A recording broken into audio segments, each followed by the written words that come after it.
Asia are working closely with New South Wales authorities, and the briefing we've just had, we have had the AFP there, and the AFP Commissioner will return to Australia today. We will dedicate every single resource that is required in responding to this. To the brave responders, first responders, including ordinary citizens who acted yesterday, thank you for what you do. People rushing towards danger to show the best of the Australian character. That's who we are, people who stand up for our values.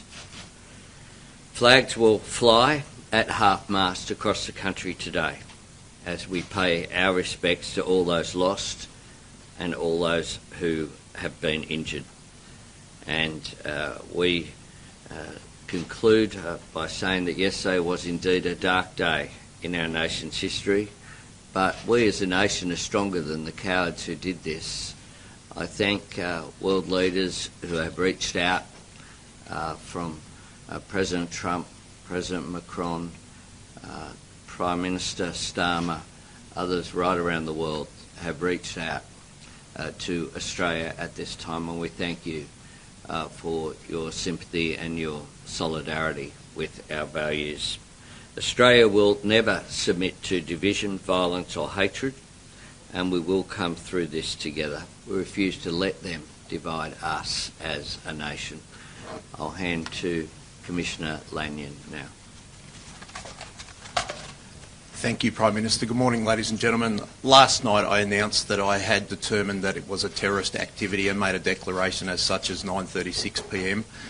As a result of that declaration, we commenced Operation ARQUS, ARQUES, which is a joint counter-terrorism operation. That is New South Wales Police working very closely with our Commonwealth partners to ensure that we thoroughly investigate the circumstances of the incident yesterday.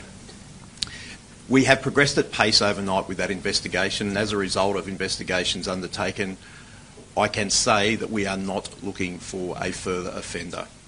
We are satisfied that there were 2 offenders involved in yesterday's incident.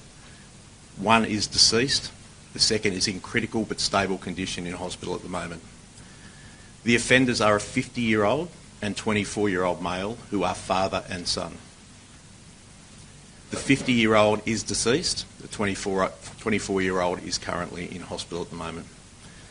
As part of the investigation, we conducted 2 search warrants last night, one at Bondi Rig and a second at Campsie.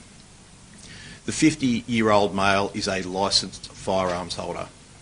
He has 6 firearms licensed to him. We are satisfied that we have 6 firearms from the scene yesterday, but also as a result of the search warrant at the Campsie address. Ballistics and forensic investigation will determine this morning that those 6 firearms are the 6 that were licensed to that man, but also that they were used in the offence yesterday at Bondi. We will continue to investigate this matter thoroughly. It's important for the community to have the reassurance that New South Wales Police, working with our Commonwealth partners, will not stop until we understand the reasons behind this senseless incident and take any available action that we need to do. We always work closely with our Commonwealth partners to make sure that we keep the community safe. This is a very difficult time for all law enforcement agencies, and I would really like to call out the work of New South Wales Ambulance last night, and we're joined by the Commissioner Morgan this morning. The ambulance officers were absolutely outstanding in their response. 16 deceased persons is obviously a great tragedy for this state. Our thoughts, prayers and love go out to all of the families of the deceased. We pray that those who are injured recover quickly. I have 2 police officers currently in hospital at the moment. Both are in critical but stable condition. And again, the thoughts of the New South Wales Police are very much with those officers and their families. This morning we commenced Operation Shelter. It is an operation that we have previously run. We have escalated the number of police that are involved. Operation Shelter is designed to provide comfort to the Jewish community. We will make sure that we are highly visible at places of worship, places that are known to be frequented by the Jewish community, but very much in those suburbs where we know that we have a large Jewish population. I want to make it very clear that the New South Wales Police will not tolerate the types of violence or the types of anti-Semitic behaviour that we have seen. We will have 328 officers on the ground this morning as part of Operation Shelter. That operation will continue to work very closely with the Jewish community to make sure that we both prevent but also respond to anything that may happen. I was very clear last night to call for calm. This is not a time for anyone to be seeking retribution. This is a time for community to grieve and to heal.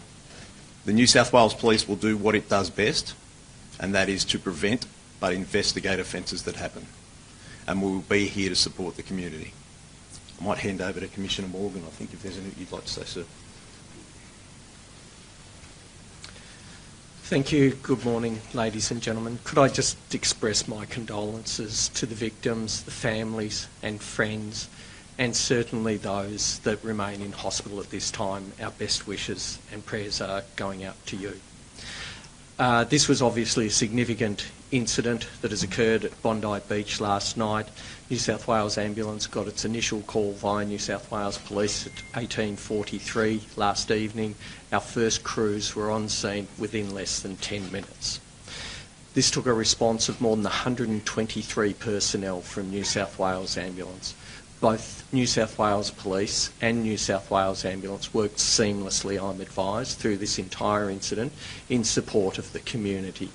I cannot convey how important that is. We are told stories of amazing heroism, of paramedics and police working seamlessly together with members of the community.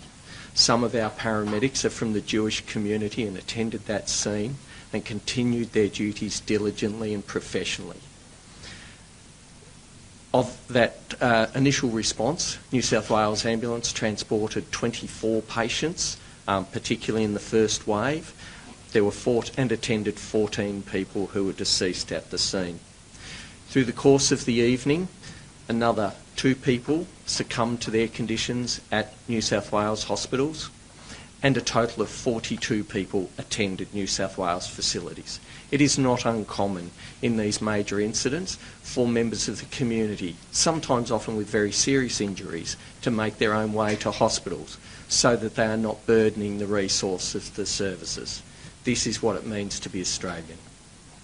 I do want to make the point that there is a significant amount of support available from the New South Wales health system. I could commend to the community that there are great resources available on the New South Wales Health website if you need mental health support, and some reference material if you also need that. Just in conclusion, I do want to make the point. There were some amazing lessons learned from the Bondi Westfield Shopping Centre. Last night, I am told, the command structures were seamless, the joint agency approach, the ability for paramedics with the support of police to work in these hot zones, I'm absolutely convinced contributed to the saving of lives that otherwise would have been lost. Finally, just one message for the first responders at these scenes. You are an inspiration to us all. The way you put yourself in harm's way, your courage and resilience, we all thank you. Thanks, and we'll all have to take questions. Can you elaborate? You said yesterday that one of the gunmen was known to police. Was that gunman known to police for extremist use, and were any terror symbols displayed at the attack yesterday? I prefer not to comment at the moment. We're still very early in the investigation. We'll be happy to provide further information that it goes along. I want to give our investigators the opportunity to investigate thoroughly without speculation. We did hear last night a lot of information was coming forward. I want to make sure that it's accurate. Commissioner, there are reports of black ISIS-style flag was draped over the gunman's car. Are police aware of this as a flag being recovered? That's all part of the investigation. As I just said before, I'd rather not comment on that right at the moment. Obviously, we will look at the motives behind this attack, and I think that's really important as part of the investigation. Our investigation will be thorough, and we will be happy to provide further information. Was there any watch list or intelligence agency? Sorry, can I just have one? Sorry. Was there any indication that the shooters were known to any service ahead of time? There was no indication to indicate that either of the men involved in yesterday's attack was planning the attack that happened yesterday. Did they lose any manifesto or notes? Again, that is part of the investigation. I don't want to go into that this morning. We've got investigators that have been working around the clock. I'm incredibly proud of the work that has been undertaken so far. We want to get to the bottom of this. We want to understand the motives behind it, and we certainly want to understand the actions that have happened. I cannot give a running commentary on the investigation. I want to give the investigators time to work through this properly. Is there anything you can tell us about ideology? At this stage, no, I won't comment on that. We'll continue to work through that. That is part of the investigation to understand the motives behind it. So how long has a 50-year-old had a gun licence? And you said yesterday that the deceased was known to police here. Was the same individual the one that was known to ASIO? Do you understand? I think last night, there was wide speculation that the younger of the two men had been deceased. That's not the case.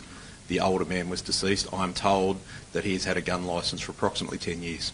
And the younger man, he was the one known to police and to ASIO. Do you have any more information on that? No, I don't. And I think I said last night it was very limited knowledge by the Can authorities. you elaborate on why he was known to police? No, I can't. Not this morning. That's all part of the investigation. Can you confirm the identities of the gunmen and whether they were staying at an Airbnb in Campsie? I can certainly indicate that they were staying at an address at Campsie.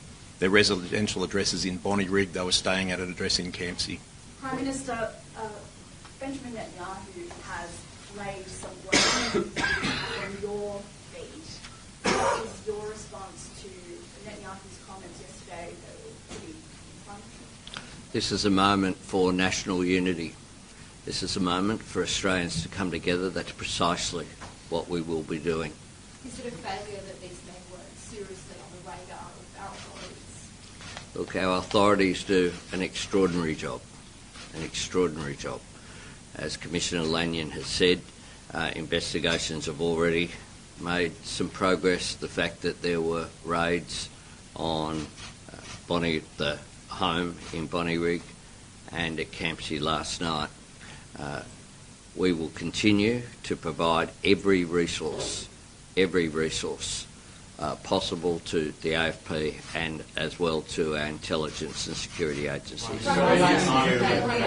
Police Commissioner, not looking for a third offender, that means not just no third shooter, but no other persons of interest or suspected accessories.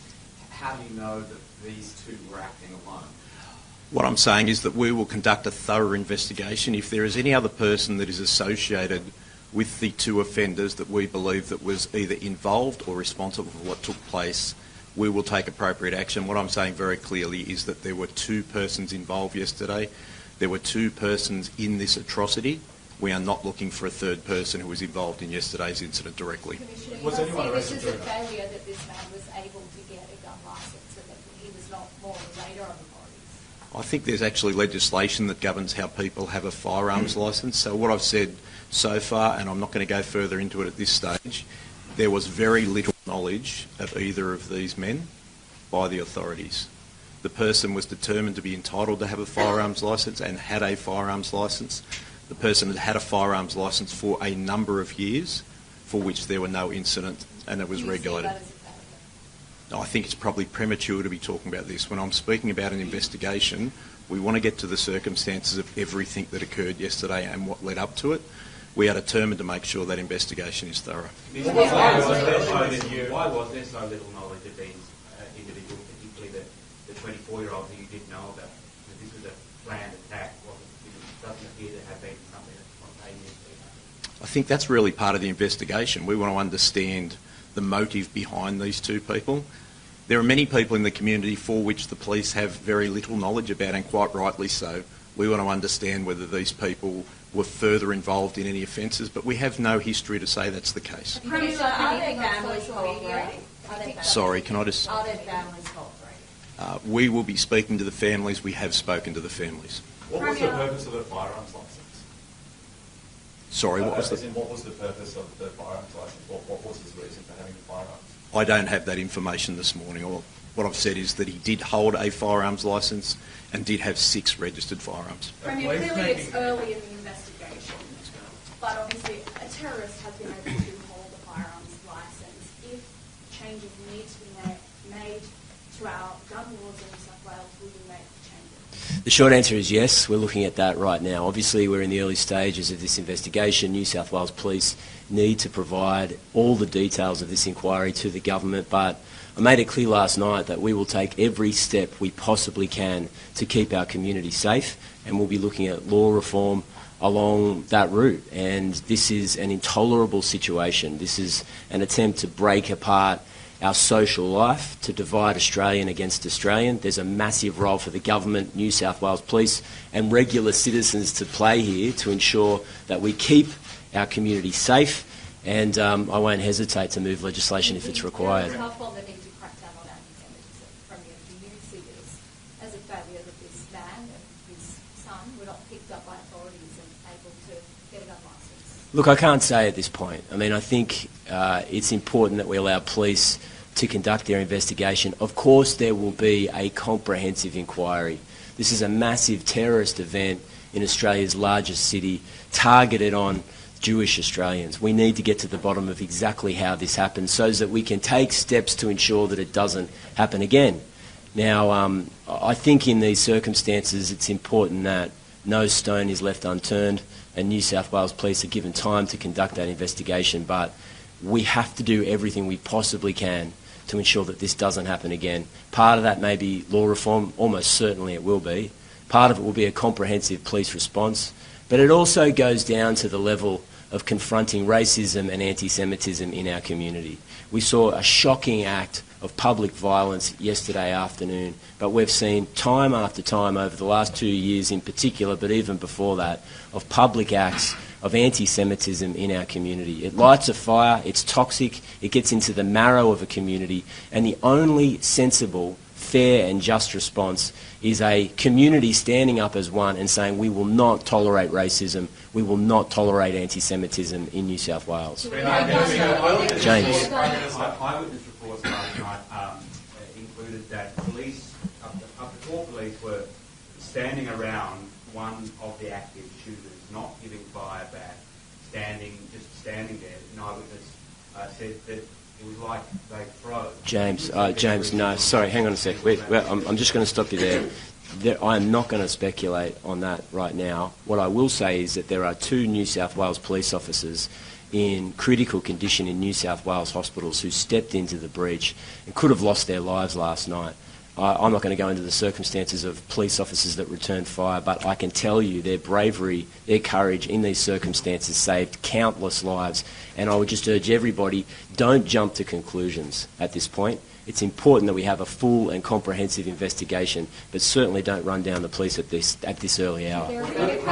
Sorry, I'm going to end. Provide us with some more detail on what explosive devices were found at the scene and what had to be done to disarm them. Yes, certainly. There were 2 improvised explosive devices found at the scene. They were taken by our rescue and bomb disposal unit. They were found to be active devices, so they were taken back and rendered safe by our police, who do a professional job. And does that mean they could have been triggered by phones, or can you tell us anything about how they would have been triggered? I believe that they were more rudimentary in that. I think it would have been there would have been a wick or something similar that would have been used to actually do that. I think they were fairly basic in terms of their construction. Last couple of how they were going to be used? No, I don't. Not at this stage. That's why we're investigating so thoroughly. We want to get to the bottom of this. I've made it really clear that we want to understand every circumstance. I am very glad that those devices were not activated, but really our thoughts and prayers at the moment are with everyone who has lost someone.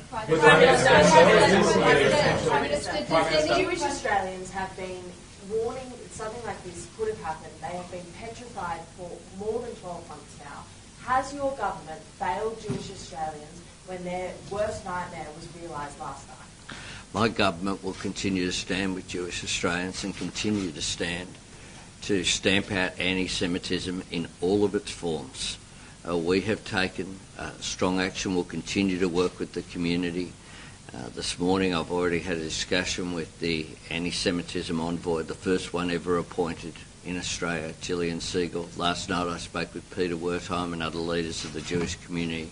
We'll continue to work with them because this is a time where all Australians need to wrap our arms around Jewish Australians. So we stand with them. We stand against anti-Semitism. We will do whatever is necessary to stamp it out. Anti-Semitism is a scourge. It's been around for a long period of time. We need to do whatever we can to stamp it out. Do we need to go and crack down like John Howard carried out after Port Arthur? He took leadership on that, will you? Well, we will look at whatever is necessary, whatever comes out of this investigation. If there is any action required in terms of legislative response, we will certainly have it. Thanks, everybody. Thank you. On recommendations. Thank you.